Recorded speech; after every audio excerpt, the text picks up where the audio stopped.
আমরা বাংলাদেশের 64টা জেলার মধ্যেই কমিটি দিয়ে দিছি, শুধু জেলা না, উপজেলা, থানা, ইউনিয়ন, ওয়ার্ড, প্রত্যেকটা জায়গায় জায়গায় আমরা কমিটি গঠন করে দিয়েছি। কি বলেন, এত দ্রুত এত জেলায় আপনারা কমিটি দিয়েছেন? এত কর্মী কোথায় পেলেন? এত লোক কি?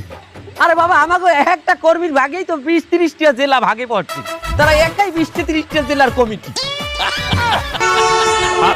এক্সকিউজ মি, ভুল ভুল ভুল হয়েছে, কোথাও কোথাও ভুল হয়েছে। তোর কথা বলতে বলছি,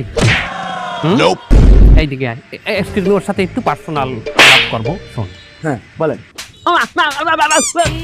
যে আপনাদের শুনতে ভুল হয়েছে, সে বলতে চাইছে যে বিভাগীয়ভাবে একটা কমিটি দেয় না, যে এক বিভাগের আন্ডারে 10-12টা জেলা থাকে, তার একজনের দায়িত্বে থাকে, যেমন বিভাগীয় কমিশনার, ওই টাইপেরই আমরা ওইরকম কমিটি দিচ্ছি, সে সেইটা বুঝাইছে।